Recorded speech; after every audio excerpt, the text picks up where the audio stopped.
Hello दोस्तों, अस्सलाम वालेकुम। कैसे हैं आप सब लोग? उम्मीद करती हूँ आप सब लोग खैरियत से होंगे। जहाँ रहें खुश रहें, आबाद रहें, आमीन सुम्मा आमीन। तो आज की व्लॉग में आप लोगों के साथ शेयर करूंगी कि पेप्सी की या फिर पानी की जो खाली बोतलें होते हैं हम इसे किस तरह इस्तेमाल में ला सकते हैं। तो वीडियो को फुल वॉच करें, वीडियो अच्छी लगे तो लाइक करें, अगर चैनल पर नए हैं तो चैनल को सब्सक्राइब भी कर दें। तो चले जी वीडियो का बाकायदा आगाज़ करते हैं। यहाँ पर सबसे पहले मैंने पेप्सी की खाली बोतलें ली हैं और उन्हें वॉश कर दिया है। वॉश करने के बाद इसे हम आधे घंटे के लिए रखेंगे ताकि ये अच्छे तरीके से खुश्क हो जाएं।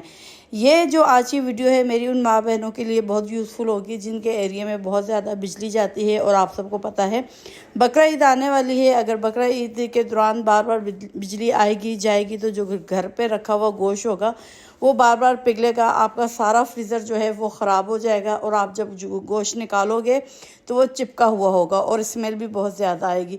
तो आज हम इन खाली बोतलों का इस्तेमाल करेंगे और आपका जो है टाइम भी बचाएंगे और आपका जो गोश्त है वो भी महफूज रहेगा। ना आपका फ्रिज ख़राब होगा, ना आपका गोश्त ख़राब होगा। जितना गोश्त आपको चाहिए होगा उतना गोश्त जो है हम सेव करके अलग-अलग इन खाली बोतलों पर रख देंगे। तो यहाँ पर देखें बोतलों को मैंने ड्राई करने के लिए रख दिया है। जैसे ही ये ड्राई होते हैं तो फिर हम इसकी कटिंग करेंगे। और गोश्त के अलावा हम क्या क्या चीज़ें इन बोतलों में सेव करते हैं वो भी मैं आपको इस वीडियो में दिखाऊंगी। अगर आप भी मेरी तरह इस टिप एंड ट्रिक को इस्तेमाल करना चाहते हो तो यकीनन आपकी जो है चीज़ें भी सेफ रहेंगी और आपकी बहुत ज़्यादा बचत भी हो जाएगी। तो यहाँ पर देखें जैसे ही बोतलें ड्राई हो गई थी तो मैंने इनकी कटिंग स्टार्ट कर दी है। सबसे पहले छुरी की मदद से इसमें हल्का सा कट लगाएंगे, उसके बाद हम कैंची की मदद से इसकी कटिंग करेंगे। तो आप जितना गोश्त सेव करना चाहते हो उसी हिसाब से आप छोटे बड़े साइज़ की जो है ये कटिंग करोगे। तो यहाँ पे मैं दरमियाने साइज़ की कटिंग कर रही हूँ। तो उसके बाद इसमें हम गोश्त को सेव करेंगे। आप चिकन को भी सेव करूँगी, गोश्त को भी सेव करूँगी। इस तरह सेव करने से आपको पता चल जाएगा कि कौन सा गोश्त हड्डी वाला है, कौन सा बग़ैर हड्डी वाला है और कौन सा चिकन है। तो यहाँ पर देखें गोश्त को मैंने वॉश कर लिया था, ये बग़ैर हड्डी वाला है। हड्डी वाले गोश्त को भी मैंने अलहदा कर दिया है। उसके अलावा ये मेरे पास चिकन मौजूद है। तो यहाँ पर तीनों चीज़ें जो है अलहदा बर्तन में डाल दी हैं। अब मैं बोतल में इसको डाल रही हूँ। तो यहाँ पर देखिए सबसे पहले जो बग़ैर हड्डी वाला गोश्त है उसको हम डालेंगे। अगर आप चाहो तो इसके ऊपर लेबल भी लगा सकते हो, लेकिन मैं सबसे पहले इसमें बग़ैर हड्डी वाला गोश्त डालूँगी। और जब मैं हड्डी वाला गोश्त डालूँगी तो हड्डी उसके ऊपर रख दूँगी ताकि मेरे जहन में ये बात रहे कि ये हड्डी वाला गोश्त है और ये बग़ैर हड्डी वाला गोश्त है। और चिकन तो दूर से ही पता चल जाता है क्योंकि वो वाइट होता है। तो आपने इस पर किसी किस्म की कोई निशानी नहीं लगानी। अगर आप इसके ऊपर लिखना चाहते हो तो पेपर पे लिख के इसके ऊपर चिपका भी दोगे तो उससे भी आपको बहुत आसानी मिल जाएगी। तो यहाँ पर देखें गोश्त को जो है मैं अब फटाफट इस तरह बोतलों में डाल रही हूँ। आप भी इस तरह कीजिएगा। जब लेट जाएगी तो अगर इसका पानी वगैरह टपकेगा तो इसी बोतल में रहेगा, आपका फ्रिज में नहीं आएगा। आपका फ्रिज जो है वो गंदा होने से बच जाएगा, ना गंदगी होगी ना बदबू होगी। तो इस साल जो है आपने इस ट्रिप को लाजमी जो है इस्तेमाल करना है, बल्कि ये बहुत यूज़फुल होने वाली है। तो ये देखें पहले मैंने बग़ैर हड्डी वाला गोश्त डाला है, इसमें मैं हड्डी वाला गोश्त डालूँगी और ऊपर जो है हड्डी रख दूँगी ताकि मुझे पता चल सके। तो आप मटन का गोश्त, बीफ का गोश्त, चिकन, किसी भी किस्म का जो गोश्त है, कीमा है, आपको इस तरीके से सेव करना है। तो यहाँ पर देखें तमाम गोश्त था जो मैंने बोतलों में डाल दिया है। अब मैं चिकन डालूँगी और उसके बाद मैं इसको फ्रीज़ कर दूँगी ताकि जब ये फ्रीज़ हो जाए तो मुझे जब इसकी ज़रूरत पड़ेगी तो निकालने में भी आसानी होगी। और वॉश तो किया हुआ है ही ये। तो यहाँ पर देखें चिकन, मटन और बीफ जो है वो तीनों चीज़ें मैंने अलहदा बोतल में डाल दी हैं। फ्रीज़र को पहले अच्छे तरीके से साफ़ करना है, उसके बाद इस तरह बोतल को आपने फ्रीज में रख देना है। तो चले जी अब आगे बढ़ते हैं और मैं आपको दिखाती हूँ कि इसके अलावा आप वेजिटेबल को भी सेव कर सकते हो। यकीन जाने इस तरह अगर आप वेजिटेबल को सेव करोगे तो 15 दिन तक आपकी वेजिटेबल है बिल्कुल ताज़ी रहेगी, ना उनका कलर ख़राब होगा, ना वो गलेगी, ना वो सड़ेगी। आप जिस तरीके से रखोगे बिल्कुल वैसे ही रहेगी। ये ख़ुद मैं इस्तेमाल करती हूँ, ये तरीके जो है मैं इस्तेमाल करती हूँ, इस वजह से मैं आप लोगों के साथ शेयर कर रही हूँ। तो यकीन करें एक दफ़ा आप मेरे कहने पर, बल्कि इस साल जो है बकरा ईद पर आपने ये तमाम ट्रिक्स जो हैं वो यूज़ करनी है और मुझे कमेंट में बताना है कि मैंने झूठ कहा है या फिर सच कहा है। अगर मैं झूठ कहूँ तो आप बेशक मेरे चैनल को अनसब्सक्राइब कर दें, मुझे आप लोगों से कोई शिकायत नहीं होगी। तो यहाँ पर देखें जो बाकी की बोतल थी उनको इस तरह बीच में से मैंने कट किया है। अब मैं इसमें डाल रही हूँ टमाटर। आप टमाटरों के अलावा बहुत सारी सब्जियां भी इस तरह डाल सकते हो, लेकिन ये मसाले जो होते हैं ये ज़्यादा होते हैं। जब हम इसे फ्रिज वाले डब्बे में रखते हैं तो ऊपर नीचे होने की वजह से जो नीचे वाले टमाटर होते हैं वो गल जाते हैं। जब हम निकालते हैं तो वो फिर इस्तेमाल के नहीं रहते।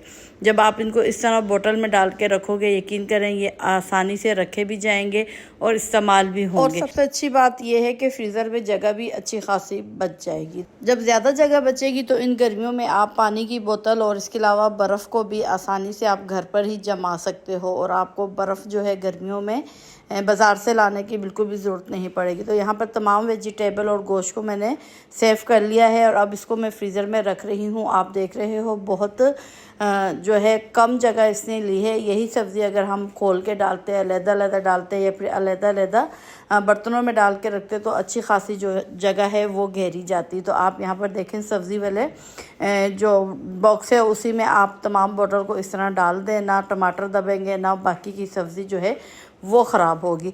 तो जी अदरक लहसुन जो है बकरा ईद पर ज़्यादा इस्तेमाल किया जाता है। तो चलें जी मैं आपको इसको भी सेव करने का तरीका बता देती हूँ।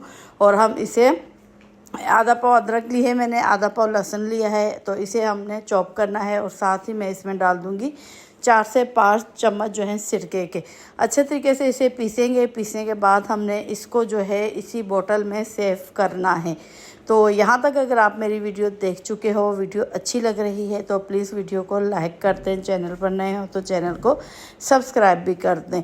तो यहाँ पर देखें मैंने अच्छे तरीके से जो है इनको पीस लिया है। पीसने के बाद बहुत आसानी से जो है ये बोतल में डाली जाती है। आपने चम्मच की मदद से इसको इस तरीके से उठाना है, बोतल में रखना है और पुश करना है, तो ये लहसुन अदरक का जो पेस्ट है वो अंदर चला जाएगा। अगर आपको ये तरीका मुश्किल लगता है तो आपने अदरक लहसुन के पेस्ट को एक शापर में डालना है, जो दूध दही वाले शापर होते हैं, और कोने में से उसको कट करना है और आसानी से बोतल में जो है अदरक लहसुन का पेस्ट डाला जाएगा। तो यहाँ पर तमाम अदरक लहसुन का पेस्ट जो है बोतल में डाल चुकी हूँ। अब आपने इसको किस तरीके से इस्तेमाल करना है, चम्मच लेनी है। चम्मच लेने के बाद आपने इसको खोलना है और जितना आपको अदरक लहसुन का पेस्ट चाहिए आपने इस तरीके से चम्मच के ऊपर रखना है, बोतल को पुश करना है। तो यहाँ पर देखें जी बहुत आसानी से अदरक लहसुन का पेस्ट जो है वो निकल चुका है। इसी तरीके से आप हरी मिर्चों को भी पीस कर रख सकते हो। तो उम्मीद करती हूँ मेरी ये टिप जो है आप लोगों को पसंद आ रही होंगी। इसके अलावा आप जो घर पे दालें बची होती हैं, चावल बचे होते हैं, उसे हम ऐसे ही खुला रख देते हैं।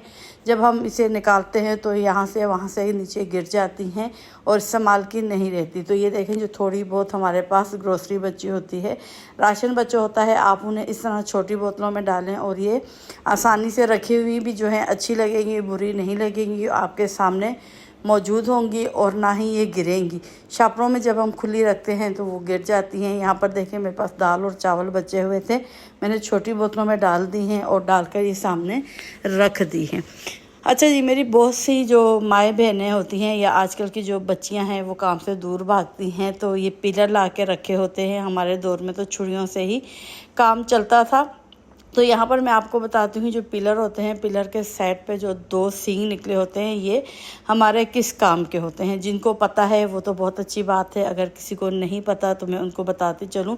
जब हम आलू या फिर कोई भी सब्जी छिलते हैं तो छिलते हुए ये ख़राब पार्ट आ जाता है उसमें, तो आपने इस पिलर के साइड पे जो दांत निकले होते हैं उनकी मदद से इस तरीके से उस ख़राब पार्ट को निकालना होता है। आप देख रहे हो जितना ख़राब पार्ट होगा सिर्फ वही निकलेगा, उसके अलावा कहीं से भी जो आपकी वेजिटेबल है वो ज़ाया नहीं होगी। अगर आप छुरी की मदद से कट करोगे तो अच्छी खासी वेजिटेबल जो है वो गिरानी पड़ जाती है।